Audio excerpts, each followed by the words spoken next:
नमस्कार। इस नए सत्र 2021-22 में आप सभी का हार्दिक स्वागत। हम धीरे धीरे कोरोना के संकट काल से उबर रहे हैं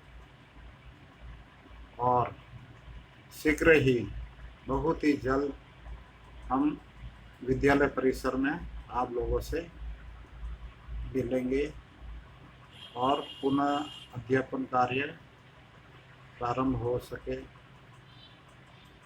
आप लोगों के बीच में स्नेह प्रवेश कर सकें। विद्या भारती ने इस सत्र में भी बालकों का नुकसान न हो, इसके लिए ऑनलाइन कक्षाओं की व्यवस्था की है। जिस प्रकार हम कक्षाओं में पढ़ाते हैं और आपको समझाते हैं, उसी प्रकार इस सत्र में भी जब तक ये कठिन परिस्थितियां समाप्त नहीं हो जाएं, तब तक हम लोग आपको पढ़ाया करेंगे। आप बड़े प्रेम से, लगन से, मन लगाकर अध्ययन करना ताकि आपका नुकसान ना हो। आज हम कक्षा सप्तमी विषय हिंदी पाठ 1 सादर नमन का भावार्थ करेंगे। पुस्तकें वही हैं पिछले वर्ष वाली। यदि आप लोगों ने खरीद ली है तो बहुत अच्छी बात है, और नहीं खरीदी तो जल्द से जल्द व्यवस्था करें। अपने आसपास कोई भैया सप्तमी का पूर्व विद्यार्थी हैं तो उससे प्राप्त करें ताकि हम सुचारू रूप से अध्ययन प्रारंभ कर सकें। इसी कड़ी में आज हम पाठ 1 सादर नमन अध्ययन करेंगे। मैं आपको भावार्थ बताऊंगा। आज हम पद 1 और 2 का भावार्थ करेंगे। अधिक से अधिक ध्यान से इस वीडियो को देखेंगे तो आपको समझ में आएगा, अन्यथा समझ में नहीं आएगा। अब हम इसे प्रारंभ करते हैं। आप लोग बड़े ध्यान से इसे सुने और मनन करें और फिर इसका भावार्थ भी लिखें। पहला पद है, जिसने पहला दीप जलाकर अंधियारे को ललकारा है, उजियारे के उस सपूत को सादर नमन हमारा है। देखिए, लेखक कह रहा है कि जिसने पहला दीप जलाया है, यानी अंधेरे को मिटाने के लिए जिसने दीपक जलाया है,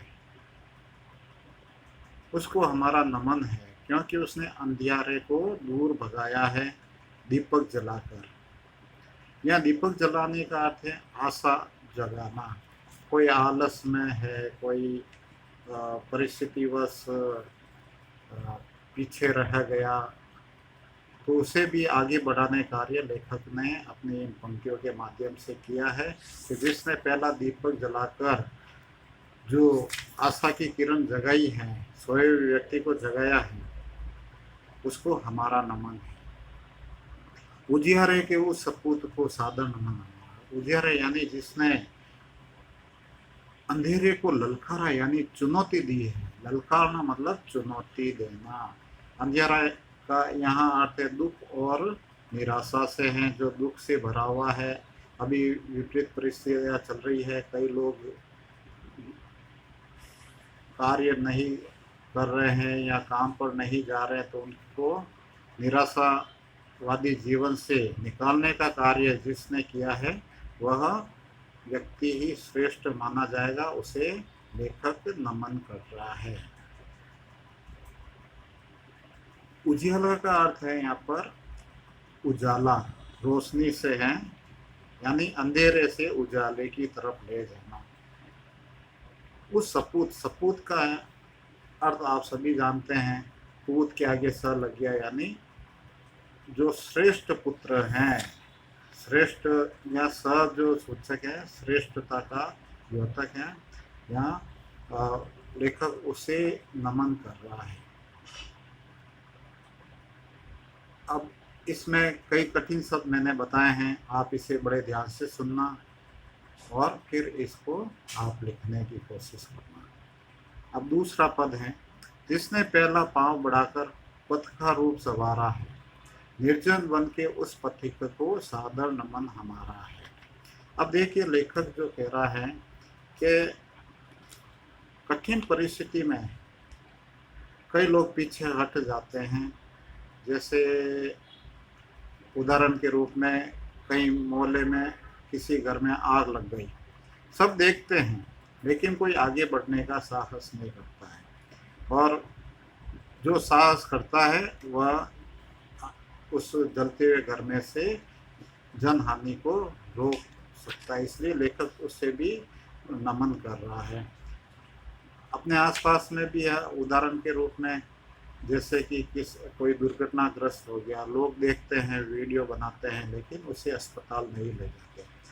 और उन्हीं लोगों में से यदि किसी ने साहस दिखाया और जो घायल व्यक्ति उसे अस्पताल लेकर गया, उसका जीवन बचाया, तो लेखक ऐसे लोगों को नमन कर रहा है। तो इसमें पहली पंक्ति क्या है, जिसने पहला पांव बढ़ाकर पथ का रूप संवारा है, यानी सबसे आगे चलने वाला जो व्यक्ति है उसको लेखक नमन कर रहा है। जैसे लोगों में निराशा छाई हुई है, नए नए उपाय बताकर उन्हें आगे बढ़ाने का कार्य करने वाले को लेखक नमन कर रहा है।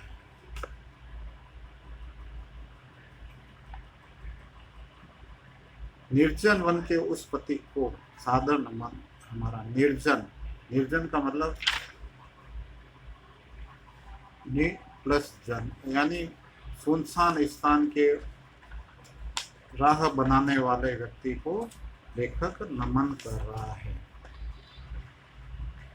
अब आगे बढ़ने वाला, सबसे आगे चलने वाला, उसकी राह में कई कंटीली, पथरीली और उबड़ खाबड़ मार्ग बना हुआ होगा, तो आगे चलने वाला उस मार्ग को सुगम बना देगा, यानी सुंदर तरीके से उसका नव निर्माण कर देगा। इसलिए लेखक उसे, उस राहगीर को नमन कर रहा है।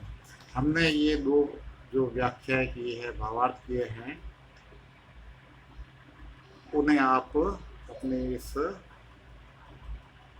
उत्तर पुस्तिका में पहले आप पद लिखना और उसके बाद में भावार्थ लिखना, और भावार्थ लिखने से पहले जो कठिन शब्द बताए हैं मैंने, वो कठिन शब्द भी आप लिखना। गृह कार्य में एक तो कठिन शब्द लिखना अधिक से अधिक, और पद 1 और 2 के भावार्थ भी अवश्य लिखना। आज के इस पाठ में हमने पद क्रमांक 1 व 2 लिया है। इस पद क्रमांक 1 और 2 को सुंदर तरीके से आप लिखना, अधिक से अधिक याद करने की कोशिश करना, और अधिक से अधिक कठिन शब्दों का आप अभ्यास करेंगे तो ये पाठ आपको बहुत ही सरल तरीके से समझ में आएगा। आपने सतत प्रयास किया तो आगे भविष्य में भी अच्छी तरह से अभ्यास कर पाएंगे, और यदि आपने अभी आलस्य किया तो फिर आप सबसे पीछे भी रह सकते हैं। इसलिए इस पाठ को आप अधिक से अधिक अभ्यास करना। आज तो हमने भाग 1 जिसमें पद क्रमांक 1 और 2 किया है। अगले सोमवार को भाग क्रमांक 2 करेंगे, जिसमें पद क्रमांक 3 व 4 करेंगे।